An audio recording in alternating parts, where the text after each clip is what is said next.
Hello, welcome back to the Bar Gym Reviews. Today, the top 5 pieces of exercise equipment that you need for your home gym. We're going to start at number 5 and work our way to 1. So stick around and find out who steals the number 1 spot.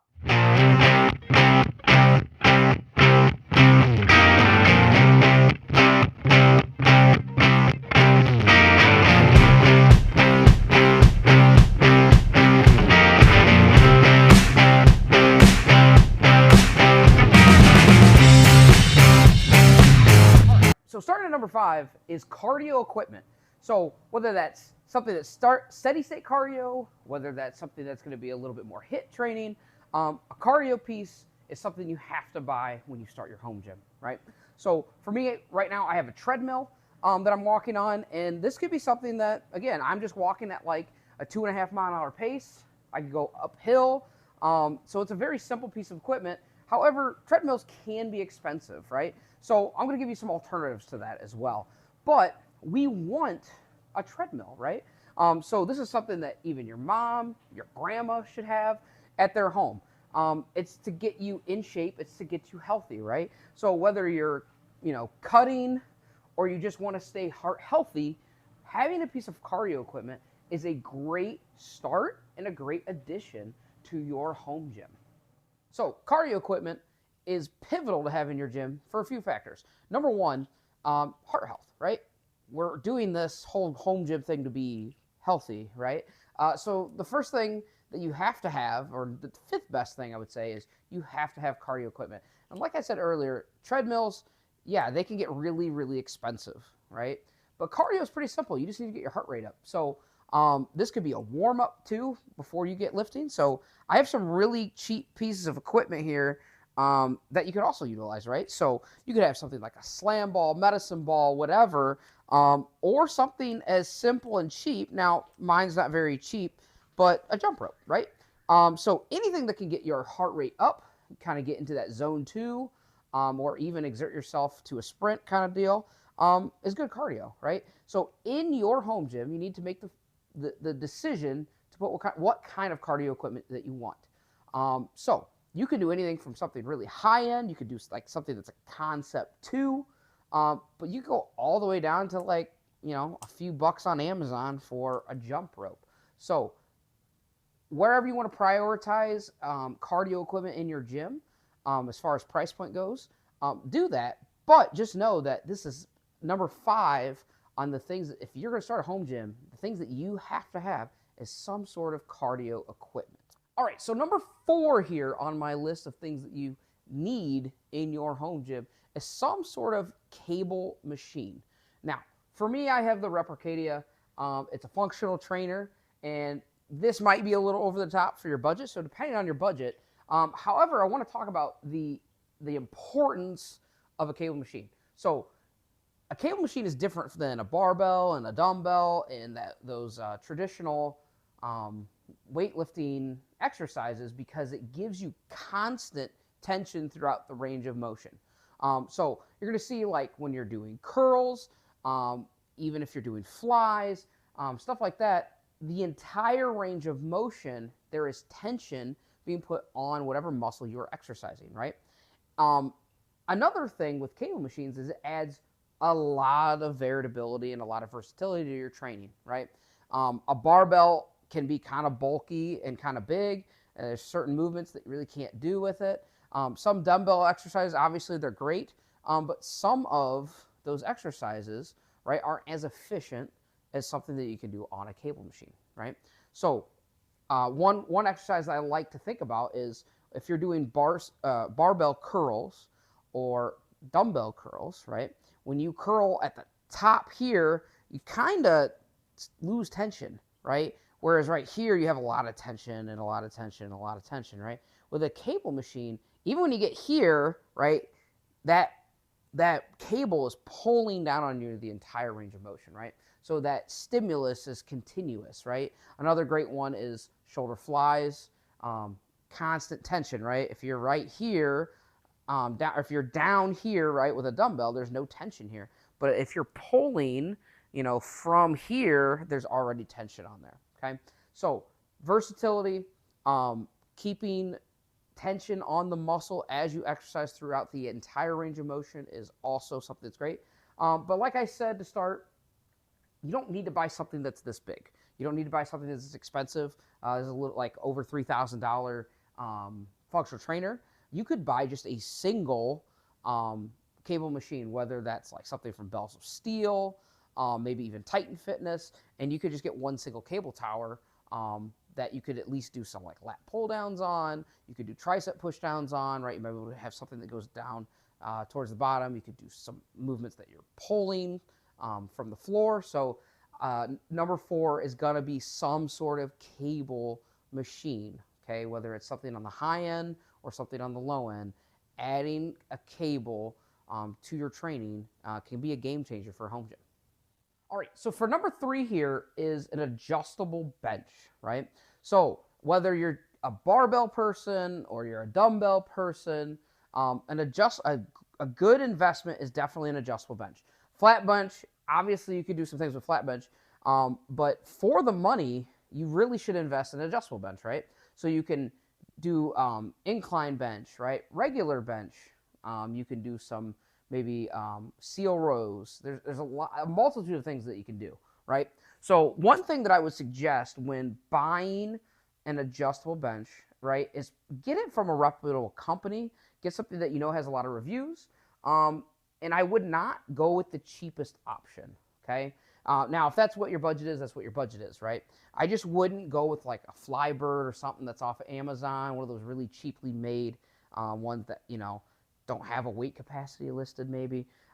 So for me, I do have the Rogue adjustable bench, the 3.0, with the upgraded stainless steel ladder system down here and the upgraded wheels. Rogue, for me, obviously is a company that I trust, if you've seen some of our other videos of my gym in general. But there's nothing wrong, I've heard there's nothing wrong with the rep benches, right? But benches can get expensive, right? But it is totally worth the price, especially if you go at least in the mid-tier kind of levels, right? So for me, this bench was about $680, I believe, at the time I purchased it, which was a few years ago. And it's held up great, okay? So when training, right, adjustable bench is pretty simple. There's a few different methods. I'm just going to kind of go over what mine is, which is a ladder system, right? So if you look down here, is the ladder system here, and it goes from 85 degrees all the way down to 15 degrees. Now, depending on how much money you want to spend, you could get a decline option. You could get a foot mount down here. You could do, you know, sit-ups. So typically how these systems work, for mine, it's a ladder system. You can get a pin pull system as well. I personally like the ladder systems, especially a closed cage design like Rogue has here on the adjustable bench 3.0. It's pretty simple, right? You're just going to lift up here, and then you're going to move it to the desired angle, right? And Rogue has a great laser etched, or laser cut, I should say, design here. So you can move this all the way down to a flat bench, right? And for flat bench, it's, you know, every gym has a flat bench, right? Everybody wants to bench, you know, put 225 or 350 pounds bar on the bench. But for me, I don't necessarily use a flat bench a lot. I like more of the angles, but also, again, it adds versatility. So down here I could bench, right? I could also do like some step ups, okay? I could, you know, when I'm deadlifting, I like to sit on the bench and take a break, right? But you could come up here, you could bench here, you could seal row here, right? And you could keep going up. And then as you move up, right, you're moving the stimulus kind of around on your chest, okay? You could also sit down and do bicep curls, right? So the versatility that is added to your gym is kind of unmatched when it comes to the adjustable versus the flat bench, okay? So like I said before, you could kind of, there's a million different models between Rogue, between Rep, between Titan, between Bells of Steel, between all of the other companies that are out there, right? So my biggest suggestion when purchasing an adjustable bench is definitely to do your research, but also I wouldn't cheap out, right? I would not go to the cheapest option. But I'm also not saying the most expensive option is always worth it, right? The Man Ray, the Nighthawk, some of those benches that are getting up there in price, maybe it's not as worth it as it would be of getting something that's a little more mid-level, although this, I would say this is upper mid-level, okay? So number 3, definitely great purchase would be an adjustable bench. So number 2 on the list is gonna be dumbbells. Now, for me, I have adjustable dumbbells. I have the Dumbbells that go up to 80 pounds. Now, dumbbells are something that you could literally do your exercises pretty much anywhere, right? Now, obviously, I do mine in the comfort of my basement, but if I really wanted to, I could, move these outside. I could take them with me if I was going on like an extended trip or something, maybe not on a plane, but you get the gist. So dumbbells, right? The amount of movements that you can do with these are pretty much unmatched. I like pressing a lot with these. You could do goblet squats, right? Overhead press, military press. There's a multitude of things you can do. Now, the biggest choice for most home gym owners when they start is adjustable dumbbells versus real dumbbells. Now, for me, the fixed dumbbells, if it was an ideal world and I had all the money in the world and all the storage space in the world and everything else, I would probably go with fixed dumbbells over adjustable. However, the adjustable dumbbells recently, in the last few years, have gotten really, really good. So it's almost, not justifiable to buy fixed dumbbells unless you really have the money for it. So there's some pros and cons here, but if you get fixed dumbbells, obviously supersets are easy. You have, you can go 5 to 10, you can go down the rack, right? And kind of use those dumbbells. But the adjustable dumbbells are just so much easier on the wallet, right? So for these are around $800 or $900 if I'm not mistaken.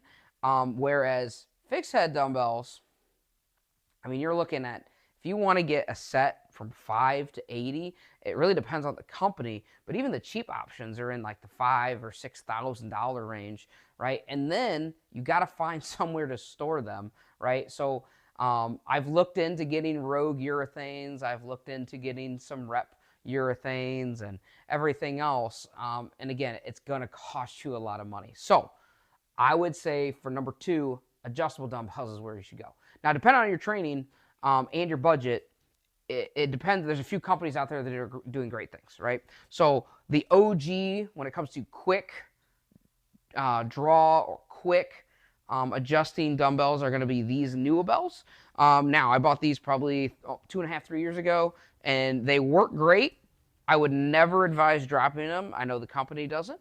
But right now, it seems like the new hot thing is the Rep and Pep-ins that go up to 125 pounds, I believe. And they come with a nice little cart. Well, you can buy a cart, I should say. So that seems to be kind of the route. But also there's Power Blocks, right? And Iron Masters and all these other different types of adjustable dumbbells. So as far as versatility and really being able to overload the muscle, dumbbells work great. And they should be a staple in every home gym. If you're going to start one, if it's not the number 1 or number 2, or if it's not number 1, it should be number 2 in your purchases, right? So getting adjustable dumbbells or dumbbells in general is number 2 on my list for things that you have to get for your gym. All right, so number 1, no surprise here, barbell and weights, right? And there's definitely levels to this when it comes to barbell and weights. But the reason I picked barbell and weights is because it is a foundational piece of equipment, right? You can overhead press, you can bench, right? You can squat, you can deadlift.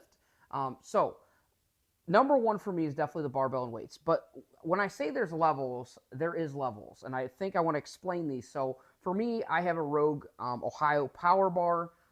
And I have some iron deep dish plates also from Rogue. So for me, personal choices played a pretty big factor here, right? I like the aesthetics of the metal. I love iron plates over bumper plates. I love, the Rogue Ohio Power Bar. I used one once, and I loved the knurling, and I love the look, and I just love the black look with my blue rack. So you can go, though, all the way up when we're talking like some of the Alekos or even some of the Rogue Olympic bars. We're talking like close to $1,000 for a barbell, right? So, and you could go all the way down to Amazon and get something for like $100. Okay, so when purchasing for your home gym, I want you to think about a few things. So, Rogue, the reason I went with Rogue is I felt like it was the best value for what you're going to get. So, there's great barbells being made out there by all companies, right? But with Rogue, the lifetime guarantee was something that I really, really enjoyed, right? So for me, rolling in, again, this is about a $400 bar. I think it's in like the 370s or 380s, depending on what you get. I got a Cerakote. But there's so many options to pick from, right? So some things to think about when buying a barbell with plates is what kind of training are you going to do, right? Are you going to do Olympic lifting? Are you going to do powerlifting? Are you going to do kind of a hybrid, right? So for me, I do somewhat hybrid, right? I kind of stick with the power movements, right? I do like to bench and deadlift and squat, but I also do some accessory work. So I need something that was pretty versatile, right? But also was very sturdy and rigid for the power movements, okay? So the Ohio Power Bar is something that you can kind of do everything with, right? So it has a center knurl for squats. It's got aggressive knurling for deadlifts, and it's kind of got kind of a thicker, richer build for when you're benching or pressing, right? So when buying a barbell, right, think about what kind of training you're going to do, okay? Another thing to think about is when it comes to the cheaper stuff, is it going to last forever? For me, with the lifetime guarantee of Rogue, I feel pretty confident that, like, I'm going to use this. My kids could use this, right? Maybe even my grandkids could use this, right? So as long as you upkeep on some of this stuff, they're going to last for a long, long time, right? You're never going to break it with the amount of weights that you're doing, okay? Unless you're some sort of freak, and even then, I don't think you would. And when it comes to Rogue, they have some of the biggest and strongest athletes in the world using their stuff, right? And you can have that in your home. So barbell and plates. Another thing to think about with plates is a few different things. What is your gym environment, right? So for me, the deep dish plates, I'm down in a basement. If I was in a garage, I think it would be the same sentiment. If you have small children, right, they are kind of loud. I'm sure you can hear when my ring hits that. They're loud, right? And they clang together. I like that sound. I like the feel of them. I like the lip here to carry them. That bumper plates just don't have. But if it's something where you need something for sound reduction, then bumper plates are probably kind of the way that you should go. So there's different levels to the plates as well, right? So for me, this was the best value. Iron at the time, around the COVID time, was still a pretty decent price compared to bumper plates or urethane plates. But when you're picking plates out, okay, just make sure you want to get something that's going to last a long time. You probably don't want to go the cheapest route. Some people have complained about, some of the cheaper rubbers really smell and give off a really bad smell. And for me, it just made more sense to get iron plates, right? So with plates, you can overload a lot of movements, right? You can overload and tax the muscle, whether that's powerlifting or Olympic lifting. So make sure you know what you're training for. Know your space and know your budget, right? And the only thing that sucks about this is it's something that you're going to have to save up for, right? It's going to cost you money, especially if you lift heavy. It's going to cost you a lot of money up front to buy a barbell and to buy plates, but it should be the foundation for your home gym. If there's anything that you buy, the first thing you should buy is a barbell with some plates. So this has been Goody with the Bar Gym Reviews. If you like what we're doing here, please like, please subscribe, and we'll see you next time.